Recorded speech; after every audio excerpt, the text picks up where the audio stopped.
Buenos días, maestra y compañeros. El día de hoy, mi equipo conformado por Lemos de la Cruz Shareni, Saldaña Martínez Daira, Sánchez Rojas Ismael, Vidal Molina Montserrat y yo, Nava Mendoza América, hablaremos sobre el texto Las palabras y las cosas de Michel Foucault. Nos centraremos en el capítulo 3, titulado Representar. Pero antes de explicarles de qué va este texto, quiero darles un poco de contexto de quién era Michel Foucault y de qué va su obra. Michel Foucault fue un filósofo, historiador, sociólogo y psicólogo francés. Foucault es conocido principalmente por sus estudios críticos de las instituciones sociales, en especial la psiquiatría, la medicina, las ciencias humanas, el sistema de prisiones, así como por su trabajo sobre la historia de la sexualidad humana. Sus análisis sobre el poder y las relaciones entre poder, conocimiento y discurso han sido ampliamente debatidos. Foucault fallece el 25 de junio de 1984 en París, Francia. Su libro Las palabras y las cosas se publica en el año de 1966, en pleno auge del estructuralismo, corriente filosófica a la cual era afín Foucault. A grandes rasgos, en este libro, Foucault aborda la historia de la epistemología y la transformación del pensamiento en Occidente desde la Edad Media hasta la era moderna. El libro se centra en cómo las concepciones del conocimiento, la representación y la clasificación del mundo han cambiado a lo largo del tiempo. En el capítulo 3, Foucault inicia con el subtema número 1, titulado Don Quijote. En esta parte, el autor nos plantea que todos los periodos de la historia poseen ciertas condiciones fundamentales de verdad que constituyen lo que es aceptable o no. El caso de Don Quijote es quizás el más representativo de su afirmación, de cómo las ideas del caballero, sacadas de los libros, se representan para sí verdades acogidas a base de letras y párrafos. También se explora cómo la novela de Cervantes ejemplifica la transformación en la percepción y representación de la realidad que ocurrió en la transición del Renacimiento a la era moderna. Foucault, en el inicio de este capítulo, escribe que las aventuras de Don Quijote trazan el límite, pues en estas se terminan los juegos antiguos de las semejanzas y los signos. Se nos explica a Don Quijote como un signo. Él mismo es a semejanza de los signos. Largo grafismo flaco como una letra, acaba de escapar directamente del bostezo de los libros, nos dice Foucault. Es así que al asemejarse a los textos de los cuales Don Quijote es representante, éste debe de dar la demostración de que dicen la verdad, de que los libros son el lenguaje del mundo. Don Quijote tiene que cumplir las promesas de los libros. La aventura que realiza Don Quijote es un desciframiento del mundo. Es un recorrido minucioso para destacar sobre la superficie de la tierra las figuras que muestran que los libros dicen la verdad. Tiene que comprobar esta hazaña. Tiene que transformar la realidad en un signo. Don Quijote va leyendo el mundo para demostrar la verdad de los libros, y no se da otras pruebas que el reflejo de las semejanzas. Todo su camino es una búsqueda de similitudes. Don Quijote, al interpretar el mundo de acuerdo con la literatura caballeresca, desafía la estructura de poder de su época, lo que resulta en la disolución de las viejas formas de conocimiento y la creación de una perspectiva más subjetiva y pluralista. Es por esto que la obra de Don Quijote demuestra lo negativo que existe en el mundo renacentista. Ya la escritura deja de ser la prosa del mundo. Las semejanzas y los signos han roto ese viejo compromiso. Foucault lo resume en la siguiente oración. La magia, que permitía el desciframiento del mundo al descubrir las semejanzas secretas bajo los signos, solo sirve ya para explicar de modo delirante por qué las analogías son siempre frustradas. Don Quijote es la primera de las obras modernas, ya que se ve en ella el jugueteo al infinito con los signos y las similitudes, porque en ella el lenguaje rompe su viejo parentesco con las cosas, porque la semejanza entra allí en una época que es para ella la de la sinrazón y de la imaginación. Y es justo en esta parte del capítulo en la que Foucault nos explica la relación existente entre los signos y las similitudes con el loco y el poeta. El loco, entendido no como enfermo, sino como desviación constituida y sustentada, como función cultural indispensable, se ha convertido, en la cultura occidental, en el hombre de las semejanzas salvajes. El loco invierte todos los valores y todas las proporciones, porque en cada momento cree descifrar los signos. Por todas partes ve únicamente semejanzas y signos de la semejanza. Para él, todos los signos se asemejan y todas las semejanzas valen como signo. El poeta es el que reencuentra los parentescos no evidentes de las cosas, sus similitudes dispersas. Bajo los signos establecidos, y a pesar de ellos, oye otro discurso, más profundo de las cosas. Michel Foucault reflexiona que de allí proviene sin duda, en la cultura occidental moderna, el enfrentamiento de la poesía y la locura. El loco asegura la función del homosemantismo, junta todos los signos y los llena de una semejanza que no para de reproducir. El poeta asegura la función inversa, tiene el papel alegórico, bajo el lenguaje de los signos, trata de oír el otro lenguaje, sin palabras ni discursos de la semejanza. El poeta hace llegar la similitud hasta los signos que hablan de ella. El loco carga todos los signos con una semejanza que acaba por borrarlos. El orden. En esta sección, el autor nos plantea la dificultad de establecer un estatuto para las discontinuidades en la historia, particularmente en la historia del pensamiento. Se cuestiona la idea de trazar particiones o límites temporales, y se plantea si estos límites son arbitrarios. También se pregunta sobre la coherencia y el principio que subyace a la discontinuidad en el pensamiento. La discontinuidad nos lleva al hecho de que en unos cuantos años quizá una cultura deje de pensar como lo había hecho hasta ahora, y se ponga a pensar en otra cosa y de manera diferente. Foucault plantea preguntas sobre la relación entre el pensamiento y la cultura. Argumenta que se necesita un enfoque arqueológico para comprender mejor cómo la cultura afecta al pensamiento y cómo el pensamiento escapa a sí mismo. También sugiere que el fin de la era de la semejanza y la aparición de la discontinuidad en el pensamiento se deben a influencias externas y cambios culturales que llevaron a la erosión de la noción de semejanza. Durante el siglo XVII, en el periodo barroco, el pensamiento dejó de centrarse en la noción de semejanza. Este periodo se caracteriza por la transición de la similitud como forma del saber hacia una época en la que la similitud es vista como ocasión de error. Se menciona que el saber en el siglo XVI se basaba en la semejanza y en metáforas y comparaciones poéticas. En cambio, el siglo XVII abandona la similitud como principio fundamental. La cultura barroca fue un periodo en el que la semejanza se desdibujó y se convirtió en un terreno fértil para ilusiones y juegos visuales. La similitud se convirtió en una quimera. Foucault cita a Descartes y Bacon para ilustrar la crítica al concepto de semejanza. Descartes critica la tendencia humana a atribuir características de una cosa a otra, incluso cuando son diferentes. También promueve la comparación como un medio de conocimiento, pero considera que la comparación debe basarse en la medida y el orden. Enfatiza la necesidad de la intuición y la deducción para obtener un conocimiento verdadero. Mientras que Bacon señala que las mentes humanas tienden a suponer similitudes excesivas entre cosas que son en realidad diferentes. También menciona cómo las similitudes pueden llevar a ilusiones. Bacon identifica ídolos, como los de la caverna y los del teatro, que distorsionan nuestra percepción y nos hacen creer en similitudes falsas.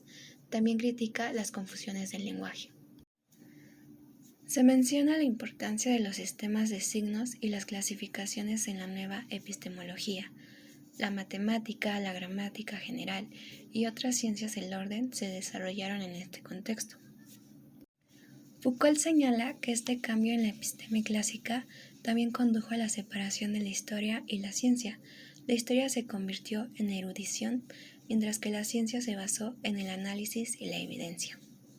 El texto discute tres variables clave en la definición del clasicismo: el origen del enlace, natural o de convención, el tipo de enlace, parte de lo que designa o separado de ello, y la certidumbre del enlace, constante o simplemente probable, en relación con los signos. Estas variables sustituyen a la semejanza para definir la eficacia del signo en el conocimiento empírico.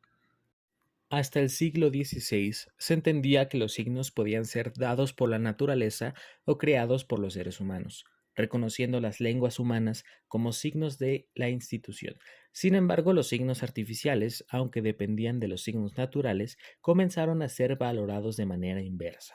Los signos naturales se consideraban elementos inflexibles y rígidos, mientras que los signos de convención tenían la ventaja de ser simples, fáciles de recordar, aplicables a múltiples elementos y capaces de descomponerse y recomponerse.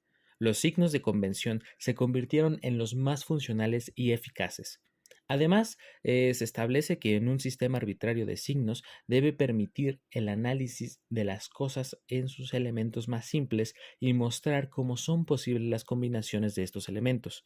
El término arbitrario no se opone a natural, en el sentido de cómo se establecen los signos, sino que se refiere a la función y reglas que definen el sistema de los signos. Los signos de convención son fundamentales para descomponer y analizar la naturaleza en su forma más básica y para comprender todas las combinaciones posibles de los elementos naturales. Durante el siglo XVI, la segunda variable del signo, su forma de enlace con lo que representa. La similitud se convirtió en un elemento fundamental en la relación entre los signos y sus significados, lo que permitía que los signos reunieran y devolvieran a lo que representaban. Sin embargo, en el clasicismo, esta función cambió significativamente.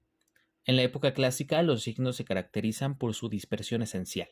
El mundo circular de signos convergentes se reemplaza por un despliegue infinito, donde los signos pueden tener dos opciones.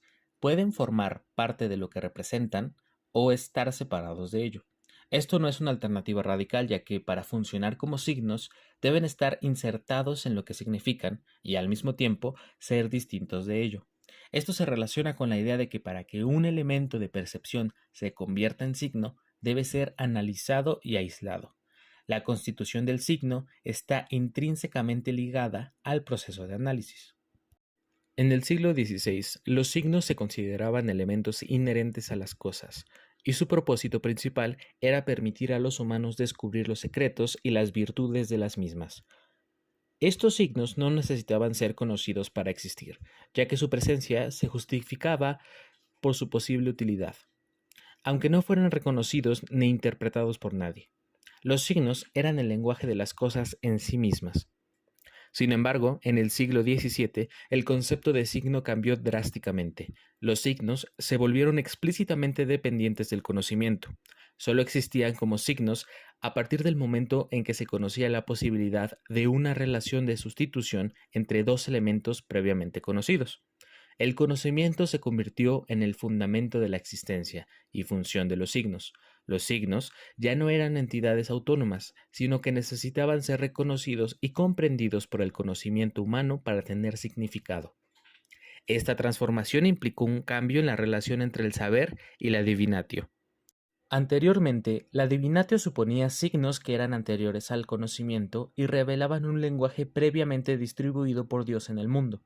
Sin embargo, en la nueva concepción, los signos comenzaron a adquirir significado dentro del conocimiento humano, y Dios usaba signos para comunicarse con los humanos a través de sus conocimientos y percepciones.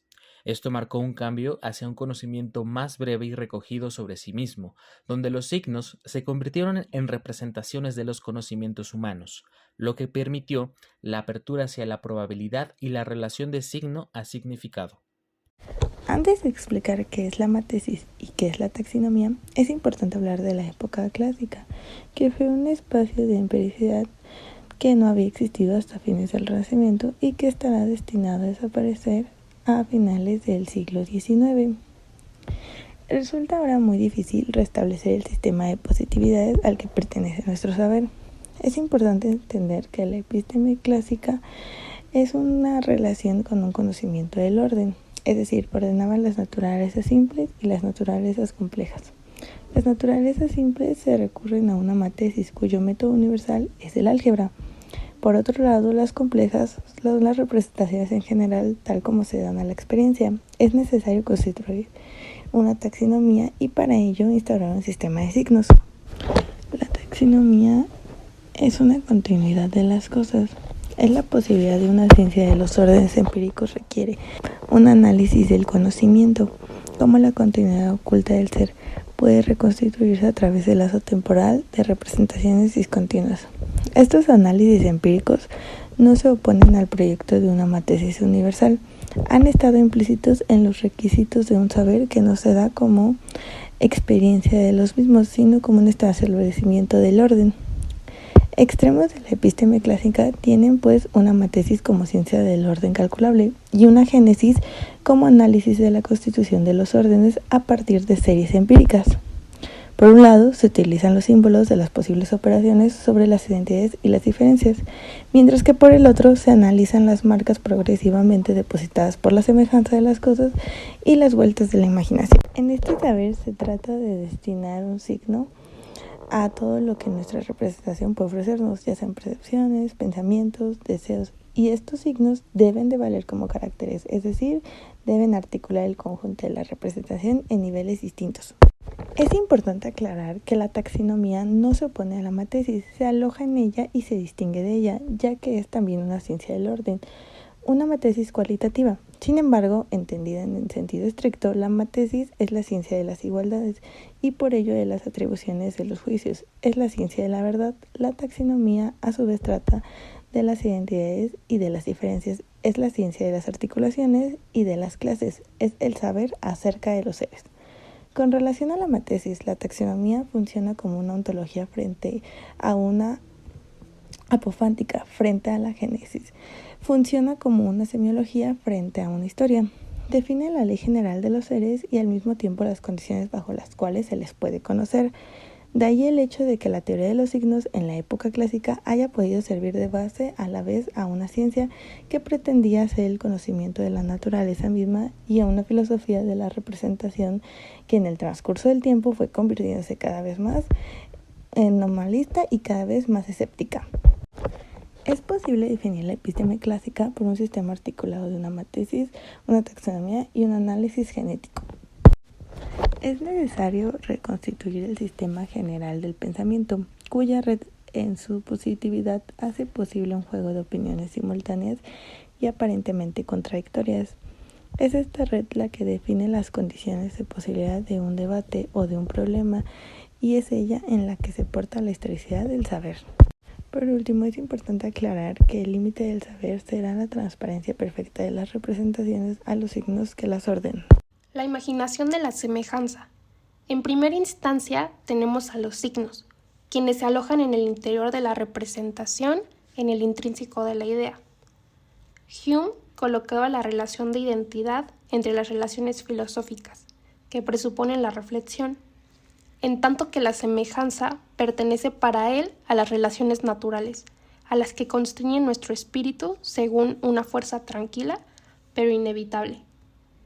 Al igual que en el siglo XVI, la semejanza y el signo se llaman una a otra fatalmente, por lo que el signo y con él todo el conocimiento discursivo exigen un fondo de similitud, y ya que no se trata de manifestar un contenido anterior al conocimiento, sino de dar un contenido que pueda ofrecer un lugar de aplicación a las formas del conocimiento. Seguido de esto, en el siglo XVI, la semejanza era la relación fundamental del ser consigo mismo y el repliegue del mundo. Además de que en la época clásica es la forma más simple bajo la cual aparece lo que hay por conocer y que es lo más alejado del conocimiento mismo. Gracias a ella podemos conocer la representación, comparársela con las formas que pueden serle similares, analizarla en elementos y combinarla con las que pueden presentar identidades parciales y distribuirla finalmente en un cuadro ordenado. En la filosofía clásica, la similitud representa un papel simétrico al que afirmará lo diverso en el pensamiento crítico y las filosofías del juicio. La semejanza se sitúa al lado de la imaginación, o más exactamente, no aparece sino por virtud de la imaginación, y ésta a su vez solo ejerce apoyándose en ella. Es necesario que haya en esa representada semejanza, y es necesario que haya en la representación imaginación. Y ni uno ni otro de estos requisitos puede dispensarse de aquel que la completa y se la enfrenta. El poder de la imaginación no es otro que el revés o la otra cara de su defecto. Está en el hombre, en la costura misma que une el alma con el cuerpo. Buscaron Condillac y Hume la liga entre la semejanza y la imaginación. La imaginación, por ende, no es en apariencia, sino una de las propiedades de la naturaleza humana. Y la semejanza, uno de los defectos de la naturaleza. A partir del siglo XVII, la semejanza es rechazada hasta con los confines del saber, del lado de sus fronteras más bajas y más humildes. Allí se liga la imaginación a las repeticiones inciertas y a las analogías empañadas.